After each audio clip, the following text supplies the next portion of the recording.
5. À peine arrivé, des mains de fer s'emparèrent de moi. On multiplia les précautions.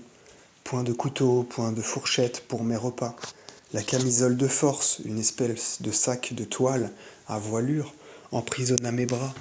On répondait de ma vie. Je m'étais pourvu en cassation.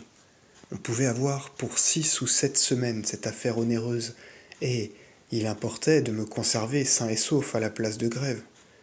Les premiers jours, on me traita avec une douceur qui m'était horrible. Les égards d'un guichetier sentent l'échafaud. Par bonheur, au bout de peu de jours, l'habitude reprit le dessus. Ils me confondirent avec les autres prisonniers dans une commune brutalité et n'eurent plus de ces distinctions inaccoutumées de politesse qui me remettaient sans cesse le bourreau sous les yeux. Ce ne fut pas la seule amélioration.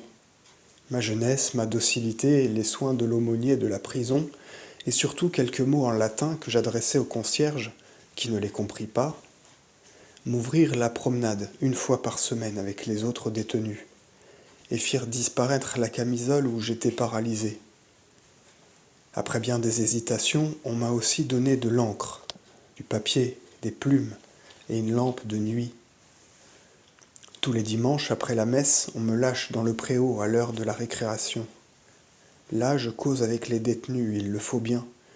Ils sont bonnes gens, les misérables. Ils me comptent leur tour. Ce serait à faire horreur, mais je sais qu'ils se vantent. Ils m'apprennent à parler argot, à rouscailler bigorne, comme ils disent. C'est toute une langue hantée sur la langue générale, comme une espèce d'excroissance hideuse, comme une verrue. Quelquefois, une énergie singulière, un pittoresque effrayant.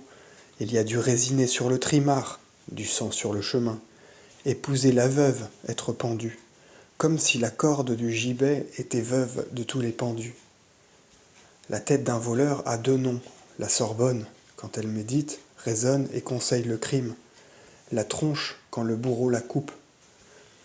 Quelquefois de l'esprit de vaudeville, un cachemire d'osier, une hotte de chiffonnier, la menteuse, la langue, et puis partout, à chaque instant, des mots bizarres, mystérieux, laids et sordides, venus on ne sait d'où, le tôle, le bourreau, la cône, la mort, la placarde, la place des exécutions. On dirait des crapauds et des araignées. Quand on entend parler cette langue, cela fait l'effet de quelque chose de sale et de poudreux, d'une liasse de haillons que l'on secouerait devant vous. Du moins ces hommes-là me plaignent, ils sont les seuls. Les geôliers, les guichetiers, les porte-clés, je ne leur en veux pas, causent et rient et parlent de moi devant moi, comme d'une chose.